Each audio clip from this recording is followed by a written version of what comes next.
Omo na otonye bara juma mshima azu Dutch. Uledi himpa oke divorce or divorce. Ebekai. Beche ma nzeda na ojina Peacocks International Band. Baranye butu me nodu. Anyawo aho. Mashima ko walage.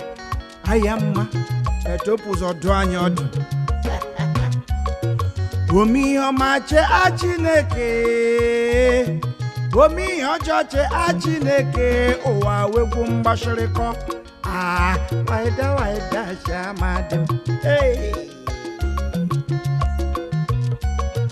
Omi omache achineke. Omi ojoche achineke. Owa Égwu Mgbashirikọ. Hey. Ayamma.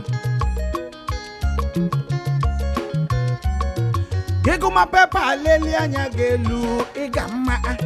Shomo nwanye na nde di ngo shiga arumaru. Hey. Yeah, ayamma. Chukwu keruwa kero otu nwoke na mbụ. Yejuroro ke otu nwanye. Shanye lumanu. Hey. Ya segoku ụfọdụ ndị nwanyị pa aka ejeje pa amegbu suru troza shango kadingo n'oboba akwụkwọ. Hey, nsogbu adana ye. Ha. Ụfọdụ ndị nwanyị pa aka ejeje para orikọ ụmụ nwanyị wu ndị okoto buru ndị isi komkom do ozugbo no. Don't mind us. Ayamma. Chukwu keruwa kero otu nwoke na mbosu. Yejuroro ke otu nwanyị. Shanye lumanu. Hey.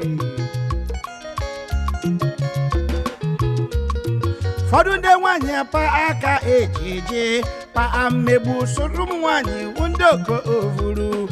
Ndị shikomkom. Ogunada ndị nwanyị etima. Feminism. Ndada ọchị megabit ndada ozi onye ọma. Arịrịriela m ụyọ dị m ashim Égwu Mgbashirikọ. Ayammo amamshibola madem. Hey. Ndada ọchị ndada ozi onye ọma. Arịrịriela m ụyọ dị m ashim Égwu Mgbashirikọ. Hey! Ụmụ nwoke nụrụ kengiche. Mande nwanyị nụrụ kengiche. Anyị na-lemahi. Ọganna nkwe. Ọgaga nkwe. Hey! Awụkọ njita agbu oge amadịm. Ụmụ nwoke nụrụ kengiche. Mande ke nwanyị nụrụ kengiche. Anyị na-lemahi. Hey, dada nyado akwala nyokwa ma o. Ụfọdụ ndị nwanyị pa aka ejeje para orikọ ụmụ nwanyị ndị oko ovuru ndị shikomkom. The reason for the divorce is equality aha achọga. Ndị amaghị ewu feminism, they misinterpret it and bring problems to homes. Aga hanu for adinga nwoke aga na ndị shikomkom. Wala Chineke mana kpojiri mee ya. But to get natural mee ya ka onye gụrụ akwụkwọ. There will be problem. There will be misunderstanding. Plenty of disagreement in the homes. Ya here gwa akọwa gashigi wetu obi. Kena na-eme na feminism. Ya mara. Omi omache Chineke. Omi ojoche Chineke. Ụwa Égwu Mgbashirikọ. Hey! Ndadozi aka abịa ya ala. Hey!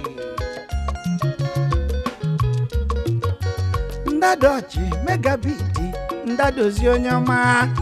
Arịrịriela m ụyọ dị m ashim Égwu Mgbashirikọ. All right, ladies and gentlemen, if you enjoy that, make plans to join me every Friday evening, Sunday afternoon, and Sunday night. Live and Mazi Dodge, Mazi_Dodge. Facebook, Ebanya na Boro, Monwanyi Obioma. You will hear plenty of these beautiful renditions. Yaka Shelagi.